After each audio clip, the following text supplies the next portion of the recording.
আসসালামু আলাইকুম দর্শক। প্রথমেই থাকছে সংবাদ শিরোনাম। ফের হাসপাতালে রিজভী, এরপর দেখবেন করোনায় আক্রান্ত আসিফ নজরুল, তারপর দেখবেন মাওলানা ভাসানী একমাত্র নেতা যিনি নিজের স্বার্থ দেখেননি, বললেন জাফরুল্লাহ। শেষে থাকবে ভাসানী বেঁচে থাকলে দেশে ভোটারবিহীন নির্বাচন হতে পারত না, বললেন বুলু। এবার দেখুন বিস্তারিত সংবাদ। বিএনপির সিনিয়র যুগ্ম মহাসচিব রুহুল কবির রিজভী আবারও হাসপাতালে ভর্তি হয়েছেন। রিজভীর ব্যক্তিগত চিকিৎসক ও হৃদরোগ বিশেষজ্ঞ ডাক্তার মনোয়ারুল কাদির বিটু জানান, আজ সকাল 11:30টায় ল্যাব 8 হাসপাতালে ভর্তি হন তিনি। অধ্যাপক ডাক্তার সোহরাবুজ্জামানের নেতৃত্বে মেডিকেল বোর্ড গঠন করে রিজভীর পরবর্তী চিকিৎসা দেওয়া হবে। গত 11 নভেম্বর হৃদরোগে আক্রান্ত বিএনপির সিনিয়র যুগ্ম মহাসচিবের হার্টের এমপিআই টেস্ট করা হয়েছে। এনজিওগ্রামের 28 দিন পর বিএসএমএমইউ এর নিউক্লিয়ার মেডিসিন বিভাগে এই পরীক্ষা করা হয়। এমপিআই টেস্টের রিপোর্ট অনুযায়ী মেডিকেল বোর্ড সিদ্ধান্ত নেবেন বলেও জানান ডক্টর বিটু। রিজভীর ব্যক্তিগত চিকিৎসক ও বিএনপির সহস্বাস্থ্য বিষয়ক সম্পাদক ডক্টর রফিকুল ইসলাম জানান, হার্টের কার্যক্ষমতা দেখার জন্য এমপিআই পরীক্ষার ভিত্তিতে চিকিৎসা সম্পন্ন করতে আবার তাকে হাসপাতালে ভর্তি করা হয়েছে। গত 15 অক্টোবর ল্যাব 8 হাসপাতালে রিজভীর এনজিওগ্রাম করা হয়। এ সময় তার হার্টে একটি ব্লক ধরা পড়লে ইনজেকশনের মাধ্যমে সেটির 40 থেকে 45% অপসারণ করা হয়। এরপর 27 অক্টোবর একই হাসপাতালে হৃদরোগ বিশেষজ্ঞ অধ্যাপক ডক্টর সোহরাবুজ্জামানের নেতৃত্বে 7 সদস্যের মেডিকেল বোর্ড তার সর্বশেষ শারীরিক অবস্থা পরীক্ষা নিরীক্ষা করে। এ সময় তার ইকোকার্ডিওগ্রামও করা হয়।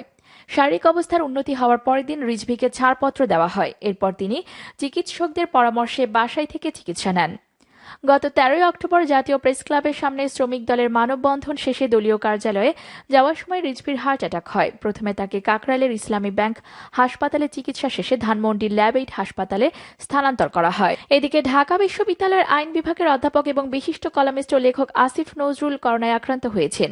সুস্থতার জন্য সবার দোয়া চেয়েছেন। নিজের ভেরিফাইড ফেসবুক পেজে এক স্ট্যাটাসে আসিফ নজরুল নিজে এই তথ্য জানিয়েছেন। আসিফ নজরুল লিখেছেন, শনিবার থেকে জ্বর ছিল, গতকাল সোমবার টেস্ট করে জানলাম আমার করোনা পজিটিভ, আমার জন্য দোয়া করবেন। আজ সন্ধ্যার পর তিনি বলেছেন, আমি ভালো আছি, বাসায় থেকে করোনার চিকিৎসা নিচ্ছি।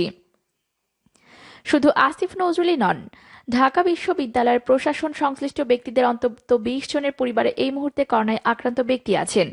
আক্রান্ত ব্যক্তিদের মধ্যে আছেন ঢাকা বিশ্ববিদ্যালয়ের উপাচার্য কার্যালয়ের কর্মরত ডেপুটি রেজিস্ট্রার প্রবীর কুমার সরকার, একজন সহ উপাচার্যের ছেলে ও গৃহকর্মী, পরিবহন ব্যবস্থাপক মোহাম্মদ কামরুল হাসান, বিশ্ববিদ্যালয় চিকিৎসা কেন্দ্রের চিকিৎসক, টেকনিশিয়ান সহ মোট 9 জন এবং সোনালী ব্যাংকের ক্যাম্পাস শাখার 7 কর্মকর্তা। বিশ্ববিদ্যালয়ের প্রক্টর এ.কে.এম. গোলাম রাব্বানী প্রথম আলোকে বলেছেন, আক্রান্ত ব্যক্তিদের প্রতি আমাদের অনুরোধ তারা যেন আইসোলেশনে থাকেন। আমরা তাদের সব ধরনের সহযোগিতা করছি।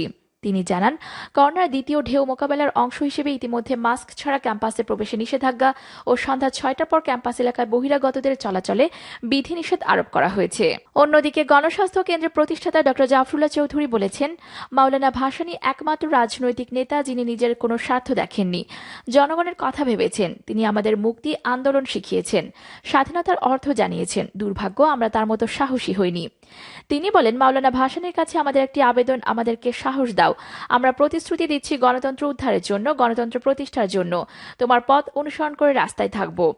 মজলুম জননেতা মাওলানা আব্দুল হামিদ খান ভাসানীর 44তম মৃত্যুবার্ষিকী উপলক্ষে টাঙ্গাইলের সন্তোষে তার কবরে ফুল দিয়ে শ্রদ্ধা জানানোর পরে সাংবাদিকদের কাছে তিনি এসব কথা বলেন। ডক্টর জাফরুল্লাহ চৌধুরী বলেন, সকলের প্রতি আমার আহ্বান, সকলের সম্মিলিতভাবে গণতন্ত্র উদ্ধার করব। আমরা রাওয়ালপিন্ডি ছেড়েছি ভারতের দালালি করার জন্য নয়। ভারত বিভিন্নভাবে এই দেশে অস্থিরতা সৃষ্টি করছে। এসবের একমাত্র পথ প্রদর্শক মাওলানা ভাসানী, তার পথেই আমরা অগ্রসর হব। তার সাহসে এ জাতির মুক্তি। তিনি বলেন, আমরা সবাই জানি সরকার আমাদের সবার কণ্ঠরোধ করে রেখেছে। গণতন্ত্র কবরে শায়িত, এটাকে কেবল মাটি দেওয়ার অপেক্ষায়। যদি আমরা গণতন্ত্রকে বাঁচাতে চাই, তাহলে সবার সম্মিলিতভাবে আন্দোলন করা ছাড়া কোনো উপায় নাই। আজ চারিদিকে যে অরাজকতা বাংলাদেশকে যেভাবে মাফিয়া জগতে নিয়ে যাচ্ছে, আমরা ভারতের সিকিমে পরিণত হয়ে যাব। 71 রণাঙ্গনের এই বীর মুক্তিযোদ্ধা বলেন, কিছু লোক খাবে, কিছু লোক খাবে না, তা হবে না। সবার মুক্তি একমাত্র গণতন্ত্রে, জবাবদিহিতাই গণতন্ত্র। গণতন্ত্র কবরে শুয়ে আছে। এখন কেউ হরিবোল বলে আগুন দিবে নাকি মাটি দিবে, এটার অপেক্ষায় আছে। আমরা জীবন্ত গণতন্ত্র দেখতে চাই, জবাবদিহিতা দেখতে চাই। মানুষের কথা বলার অধিকার দেখতে চাই। এদিকে মজলুম জননেতা মাওলানা আব্দুল হামিদ খান ভাসানীকে বিএনপির আদর্শের প্রতীক বলে আখ্যা দিয়েছেন দলটির ভাইস চেয়ারম্যান বরকতুল্লাহ বুলু। তিনি বলেছেন, আজকে যদি মাওলানা আব্দুল হামিদ খান ভাসানী বেঁচে থাকতেন তাহলে বাংলাদেশে ভোটারবিহীন নির্বাচন হতে পারত না। সেজন্য ভাসানী বিএনপির আদর্শের প্রতীক। তাই মাওলানা ভাসানীর আদর্শে উজ্জীবিত হয়ে এই স্বৈরাচার সরকার পতন ঘটানোর জন্য ভাসানীর আদর্শই একমাত্র পথ। দুপুরে টাঙ্গাইলের সন্তোষে মাওলানা আব্দুল হামিদ খান ভাসানীর ৪৪তম মৃত্যুবার্ষিকী উপলক্ষে তার মাজার জিয়ারত শেষে উপস্থিত সাংবাদিকদের তিনি এসব কথা বলেন। বরকতুল্লাহ বুলু বলেন, বিএনপি জঙ্গিবাদ, আগুন, সন্ত্রাস ও জ্বালাও পোড়ায় বিশ্বাসই করে না। বিএনপি জনগণের জন্য রাষ্ট্রের স্বার্থে ও জাতীয় স্বার্থে রাজনীতি করে, দেশের সার্বভৌমত্বকে বিশ্বাস করে। তাই বেগম খালেদা জিয়া আর তার রহমানের উপর এত নির্যাতন ও জুলুম অত্যাচারের পরও আমরা রাজপথে আছি এবং রাজপথেই থাকব। এদিকে সরকার লাইফ সাপোর্টে রয়েছে মন্তব্য করে বিএনপির স্থায়ী কমিটির সদস্য গয়েশ্বরচন্দ্র রায় বলেছেন, এই লাইফ সাপোর্ট খোলার দায়িত্ব যদি জনগণ নিয়ে নেয় তাহলে সরকারের মেয়াদ খুব বেশি থাকার কথা নয়। নয়াপল্টনে বিএনপির কেন্দ্রীয় কার্যালয়ের নিচতলায় আয়োজিত এক দোয়া মাহফিলে তিনি কথা বলেন। বিএনপির চেয়ারপারসন বেগম খালেদা জিয়া, ভারপ্রাপ্ত চেয়ারপারসন তারেক রহমান এবং নির্বাহী কমিটির সদস্য আবু নাসের মোহাম্মদ রহমতুল্লাহ সহ নেতাকর্মীদের সুস্থতা কামনায় এই দোয়া মাহফিলের আয়োজন করে স্বাধীনতা ফোরাম। গয়েশ্বর বলেন, কারো দুঃসময় তার জন্য সৃষ্টিকর্তার কাছে দোয়া চাওয়ার মানসিকতা আমাদের মধ্যে এখনো আছে। আমরা আপনজনকে আপন ভাবতে পারি। এই আপনজনকে আপন ভাবতে পারলে আমাদের মাঝে সুদৃঢ় ঐক্য গড়ে ওঠে। করোনা ভাইরাসে আক্রান্ত দলের নেতাদের কথা উল্লেখ করে বিএনপির নেতা বলেন, আজকে আমাদের অনেক সহকর্মী, বিশেষ করে মির্জা আব্বাস ও বেগম আফরোজা আব্বাস, মোহাম্মদ শাহজাহান, ইকবাল হাসান মাহমুদ টুকু সহ অনেকেই করোনায় আক্রান্ত। আজকে আমরা অধিকার হারা মানুষের পর্যায়ে, তাই স্বাস্থ্যবিধি যেভাবে মানার কথা সেভাবে মানতে পারি না। জীবনের তাগিদে আমাদের রাস্তায় বের হতে হয়, কথা বলতে হয়, মানুষের কাছেও যেতে হয়। তিনি বলেন, এই রোগমুক্তির জন্য শুধু স্বাস্থ্যবিধি মেনে চললেই চলবে না, রাজনীতি ও গণতন্ত্রের বিধি মেনে গণতন্ত্রকে অনুসরণ করে গণতন্ত্র ফিরিয়ে আনতে হবে। গয়েশ্বরচন্দ্র রায় বলেন, আজকে আমাদের এই দুরবস্থা থেকে পরিত্রাণের একমাত্র পথ একটা জাতীয় ঐক্য। দলের নেতাকর্মী নানা ভাবনা, নানা চিন্তা, নানা মতের লোক থাকতে পারে, কিন্তু আমাদের মধ্যে একটি ঐক্যবদ্ধ প্রয়াস থাকতে হবে। যেমন ২০০৯ সালে কাউন্সিলে বিএনপির একটা স্লোগান ও লক্ষ্য ছিল, নানান মানুষ নানান পথ, দেশ বাঁচাতে ঐক্যমত। সে কারণে আমাদের দেশ বাঁচানোর কথা বলতেই হবে।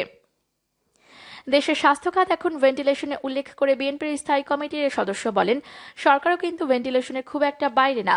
ভেন্টিলেশনে যে একটা পাইপ থাকে সেই টিউবটা খোলার লোক নেই। এটা খুললে কিন্তু যারা লাইফ সাপোর্টে থাকে সাথে সাথে তার মৃত্যু ঘোষণা হয়।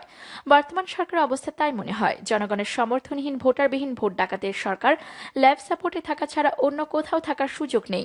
এই লাইফ সাপোর্ট খোলার দায়িত্ব যদি জনগণ নিয়ে নেয় তাহলে সরকারের মেয়াদ খুব বেশি থাকার কথা নয়।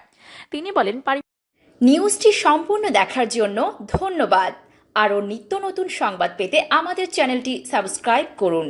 আসসালামু আলাইকুম।